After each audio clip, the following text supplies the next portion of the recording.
Is Blackfyre the sword responsible for more death than any other weapon in Westeros history? Hello friends, welcome back to the channel. In this episode I will talk about the history of Blackfyre.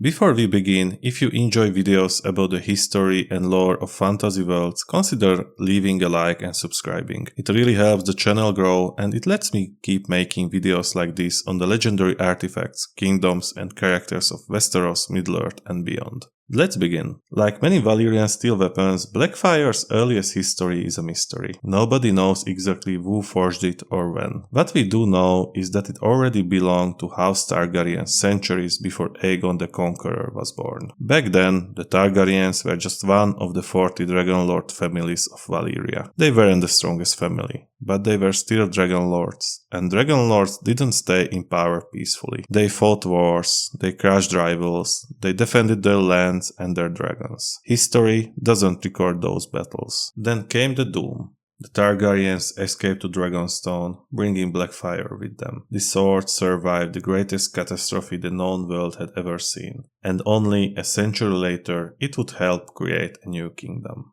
When Aegon landed at the mouth of the Blackwater, Blackfyre was at his side. The dragons won most of the battles during the Conquest, but Aegon didn't simply sit on Balerion's back issuing commands. He fought. Blackfyre was with him every step of the way. One of its known victims was Corin Volmark during the conquest of the Iron Islands. Later, during the First Dornish War, Aegon personally killed the champion of House Toland. In true Dornish fashion, the champion turned out to be the House Fool, making one final joke at the Conqueror's expense. By the time Aegon died, Blackfyre had become much more than a family heirloom. It had become the sword of the Conqueror, and from that moment on, carrying Blackfyre meant carrying Aegon's legacy. After Aegon the sword passed to his eldest son, King Aenys. But Aenys wasn't much of a warrior. He gave Blackfyre to his younger brother, Prince Maegor. That decision changed the sword's reputation forever. If Aegon made Blackfyre legendary, Maegor made it feared. When Aenys died, Grand Maester Gavin argued that the Iron Throne belonged to Prince Aegon, not Maegor. Maegor's response was simple. He cut off Gavin's head with Blackfyre. During his trial of 7, Maegor personally killed Sir Daemon Morrigan and Sir William the Wanderer. Another Grand Maester, Myros, was also executed after questioning the king. 7 warriors' sons were beheaded in Old Town for refusing to submit. And when Tyanna of Pentosh confessed to poisoning the children of Maegor's wives, the king cut out her heart with Blackfyre before feeding it to his dogs.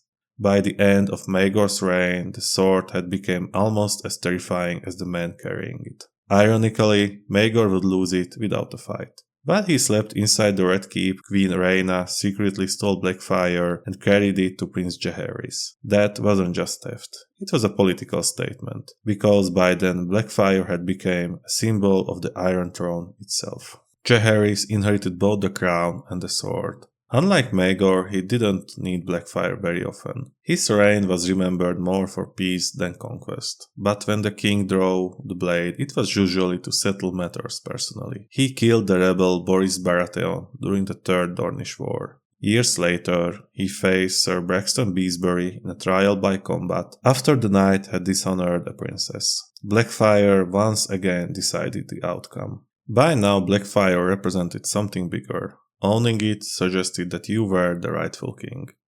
The first time we really see this idea take hold is during the Dance of the Dragons. King Aegon II carried Blackfyre while fighting his half-sister Rhaenyra. Did the sword win the war? Of course not. The dragons caused far more destruction than any sword ever could. But symbols matter. To many lords, seeing Aegon with the Conqueror's sword reinforced the idea that he, not Rhaenyra, was the legitimate ruler. That symbolism would become even more important later. A century later, Daeron I carried Blackfyre during his conquest of Dorne. Against all expectations, the young dragon succeeded where Aegon the Conqueror had failed. At only 14 years old, he conquered Dorne. But holding territory is harder than taking it. The Dornish eventually rose in rebellion, and Daeron was killed under a peace banner with Blackfyre still in his hand.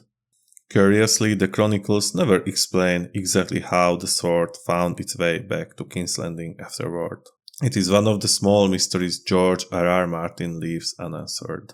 If I had to point to one moment when Blackfyre changed the course of history, it was during the reign of King Aegon IV. King Aegon IV, remembered as Aegon the Unworthy, had many children. His lawful heir was Prince Daeron, but instead of giving Blackfyre to his legitimate son, he presented it to his favorite bastard, Daemon Waters. That single decision echoed for generations. Daemon adopted a new surname, Blackfyre. To many nobles, Aegon had just sent a clear message. The king's greatest warrior now carried the conqueror's sword. Maybe he should also wear the crown. Whether Aegon intended it or not, he had planted the seed for civil war. When Daemon Blackfyre finally rose in rebellion, Blackfyre became the banner of his cause, as much as his weapon. At the Battle of the Redgrass Field, he fought one of the most famous duels in Westeros history against Sir Gawain Corbray and the Valyrian sword Lady Forlorn. Neither man gained a quick victory. The duel became legendary. But while Daemon fought, Bloodraven's archers found their mark. Daemon fell. His twin sons fell beside him. Aemon Blackfyre briefly picked up the sword before he too was killed. Finally, Bittersteel seized Blackfyre and led the surviving rebels into exile. The sword disappeared across the narrow sea along with the last hopes of the rebellion. Or at least, the first rebellion.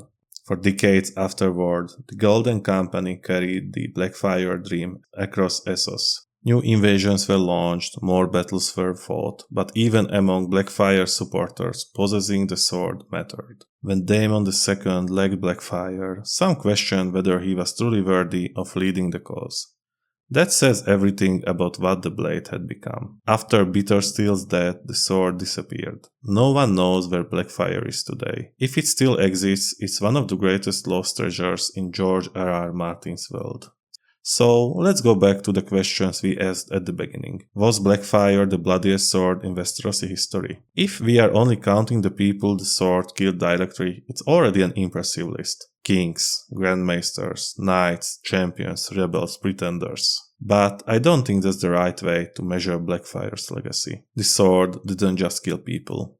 It started wars, it legitimized kings, it encouraged ambitious men to claim a throne they might have never pursued otherwise. The Conquest, Maegor's reign, the Dance of the Dragons, the Conquest of Dorne, the Blackfyre Rebellions. Each of those conflicts claimed thousands of lives, and in every one of them Blackfyre stood at the center. Not because it struck every blow, but because of what it represented. That's why I think Blackfyre has a strong claim to being the bloodiest sword in the history of Westeros. Not because it personally killed the most people, but because no other weapon influenced the fate of the Seven Kingdoms more profoundly. And somewhere across the narrow sea, the Conqueror's sword still waits. If you enjoyed this deep dive into Blackfyre, let me know in the comments. Do you think another sword has an even greater claim to the title of Westeros' bloodiest weapon? I would love to hear your thoughts. Thanks for watching, and I will see you in the next one.